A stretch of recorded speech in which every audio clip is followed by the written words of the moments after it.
Hello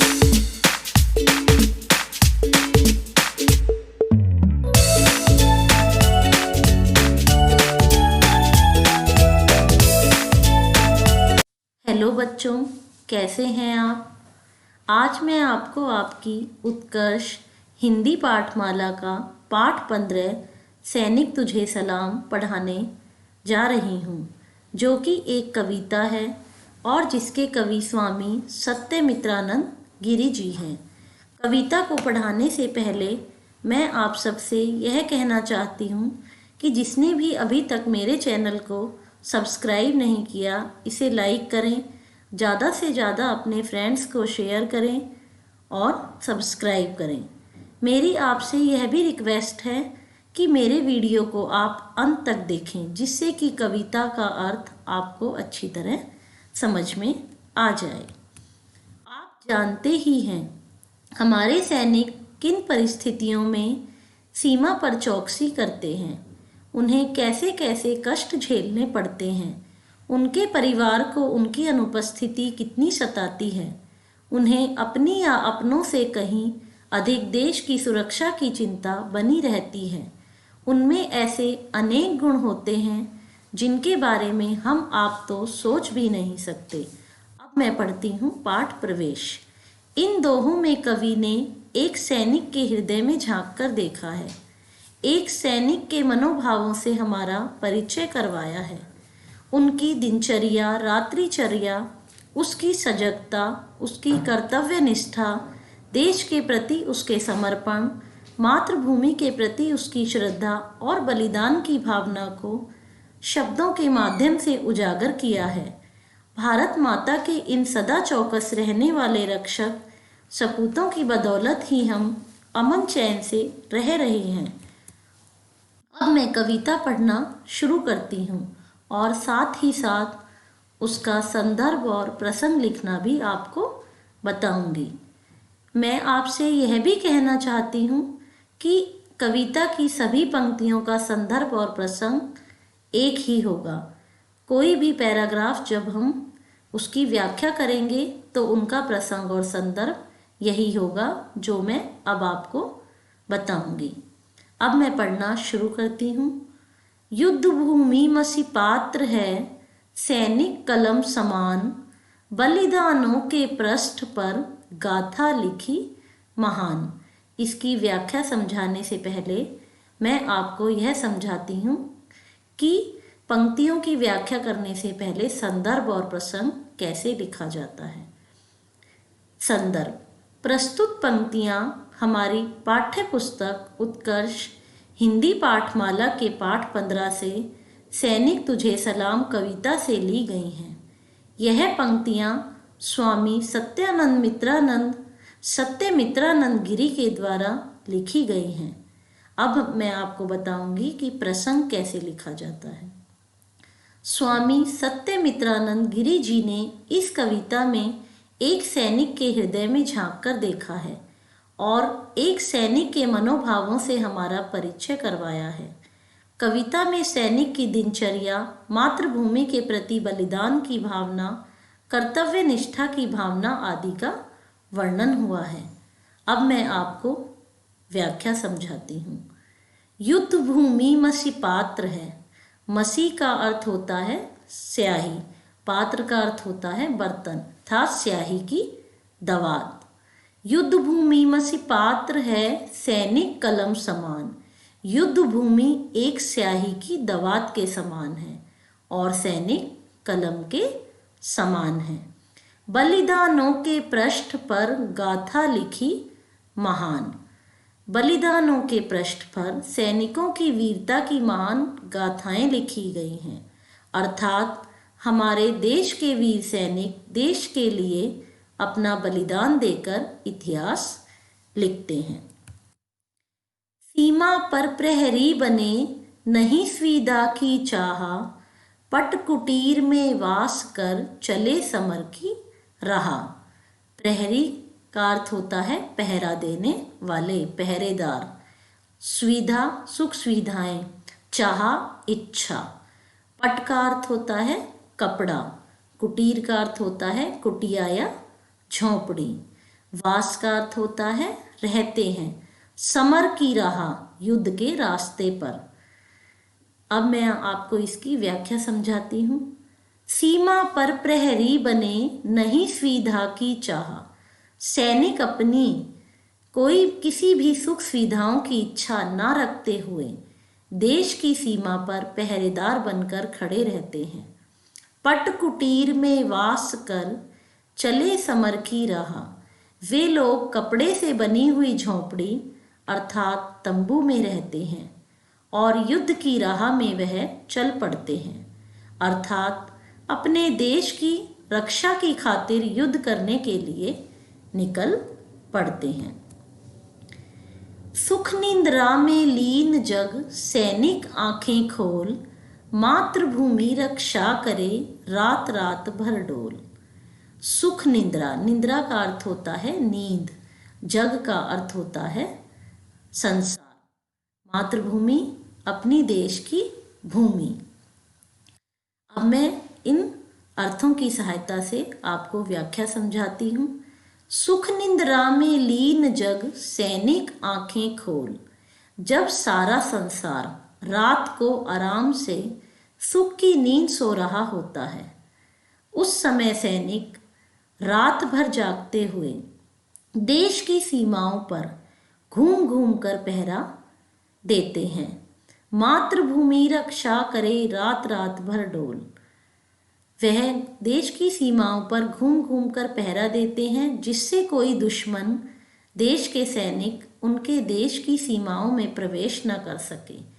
इस प्रकार वह अपनी मातृभूमि की रक्षा करते हैं। पथरीली सी भूमि पर कंटक पूरित सेज, भारत माँ सेवा निरत प्रतिदिन बढ़ता तेज।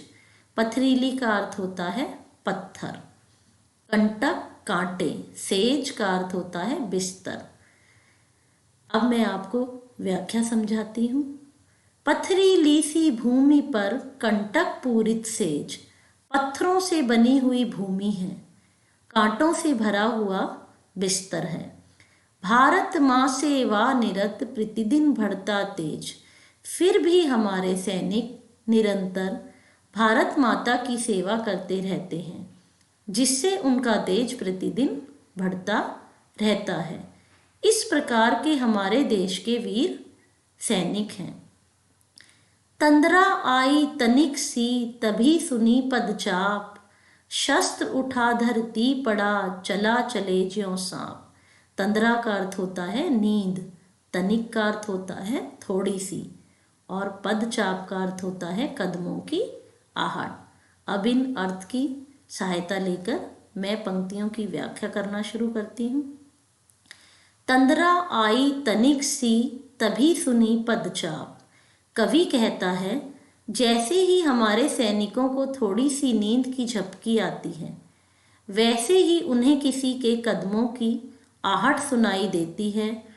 शस्त्र उठा धरती पड़ा, चला चले ज्यों सांप।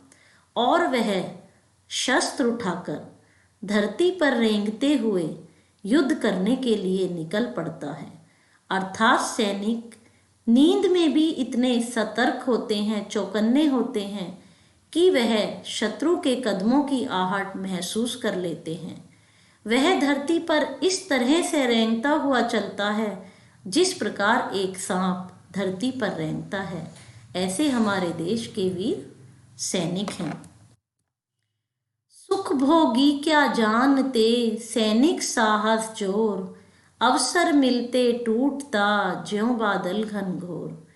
कवि कहते हैं कि सुख को भोगने वाले व्यक्ति सैनिकों की वीरता, बहादुरी और साहस को क्या जानते होंगे। अवसर मिलते टूटता, ज्यों बादल घनघोर, अर्थात सुख भोगने वाले व्यक्तियों को सैनिकों की बहादुरी का अंदाजा भी नहीं है कि वे अवसर मिलते ही देश के शत्रुओं पर गरजते हुए बादलों की तरह अपने देश की रक्षा के लिए टूट पड़ते हैं। वे शत्रु का वीरता से डटकर सामना करते हुए अपनी मातृभूमि की रक्षा करते हैं। जाने से पहले अभी पाती लिख दूं आज, संभवतः मिट ना पड़े कल भारत के काज। कवि कहते हैं कि सैनिक युद्ध पर जाने से पहले कहता है, वह सोचता है कि मैं अपने प्रियजनों, परिवार संबंधी और दोस्त हो सकते हैं ये प्रियजन, उनको एक पत्र लिख देता हूँ, क्योंकि शायद मैं कल रहूं ना रहूं, अर्थात शायद कल हो सकता है कि मुझे अपनी भारत माता के लिए अपने प्राणों को न्यौछावर करना पड़े। इसलिए वह युद्ध पर जाने से पहले एक चिट्ठी लिखकर जाना चाहता है। मिट जाऊं चिंता नहीं, आना जाना काम, वैभव तेरा अमर हो, तू जननी अभिराम। अब मैं आपको इन पंक्तियों की व्याख्या समझाती हूँ। सैनिक कहता है कि मैं अपने देश के लिए अपने प्राणों का बलिदान भी कर दूं तो मुझे इसकी कोई चिंता नहीं है, क्योंकि आना जाना तो संसार में लगा ही रहेगा। वैभव तेरा अमर हो, तू जननी अभिराम। हे भारत माता, आपका यश, कीर्ति और वैभव हमेशा अमर रहे। हमारी मातृभूमि के रूप में आप बहुत सुंदर और अविस्मरणीय हैं। कब इसलिए हे भारत माता, यदि मैं आपके सम्मान और आपकी रक्षा के लिए मिट भी जाऊं तो इसकी मुझे कोई चिंता नहीं है। रक्त सरित तन में बहे, आयुध लीने हाथ, कट जाए पूरा बदन, झुके न मेरा मात। कवि कहते हैं कि हमारे देश के सैनिकों के शरीर में से चाहे रक्त की नदियां बह जाएं, अर्थात लड़ते लड़ते चोट लगने के कारण उनके शरीर से चाहे खून बहता रहे, किंतु फिर भी वे अस्त्र शस्त्र हाथ में लिए हुए लड़ते रहते हैं। चाहे युद्ध में शत्रु से लड़ते हुए उनका पूरा शरीर कट जाए, लेकिन फिर भी वह अपनी मातृभूमि का सिर नहीं झुकने देंगे। अर्थात युद्ध में शत्रु से लड़ते हुए चाहे उनके प्राण ही क्यों न चले जाएं, किंतु वे अपनी मातृभूमि की रक्षा और उसके सम्मान के लिए अपने प्राणों का बलिदान कर देते हैं। कर प्रणाम अर्थी छुई, ले चरणों की धूल, धन्य हुई पाकर तुम्हें देश रत्न सुखमूल। कवि कहते हैं कि सैनिक अपनी भारत माता की रक्षा के लिए लड़ते हुए अपनी मौत को गले लगा लेते हैं और मृत्युशैया अर्थी पर लेट जाते हैं। हम ऐसे वीर सपूतों की अर्थी को छूकर प्रणाम करते हैं तथा उनके चरणों की धूल को अपने माथे पर लगाते हैं, जिन्होंने अपने देश की रक्षा के लिए अपने प्राणों का बलिदान कर दिया है। मेरे देश के लाल, जिनको हम वीर सैनिक भी कहते हैं, आप ही देश रत्न हैं। आपको पाकर भारत माता धन्य हुई तथा आप ही इस देश के सुख के मूल में निवास करते हैं, क्योंकि आप ही के कारण देश सुरक्षित है। हम आपको प्रणाम करते हैं। विजय पताका हाथ ले चला गया सुरधाम, उस शहीद नर श्रेष्ठ को मेरा पुनः प्रणाम। अब मैं आपको इसकी व्याख्या समझाती हूँ। कवि कहते हैं कि विजय की पताका अर्थात विजय रूपी झंडा लेकर सैनिक स्वर्ग की ओर चला गया, अर्थात उसने अपने देश के लिए अपने प्राणों का बलिदान कर दिया। अपने देश के लिए अपने प्राणों का बलिदान करने वाले ऐसे शहीद सभी मनुष्यों में श्रेष्ठ होते हैं, सबसे महान माने जाते हैं, सर्वोत्तम माने जाते हैं। ऐसे वीर सैनिक को मैं पुनः प्रणाम करता हूँ। आशा करती हूँ आपको यह वीडियो पसंद आया होगा। अब मैं इसे समाप्त करती हूँ। धन्यवाद।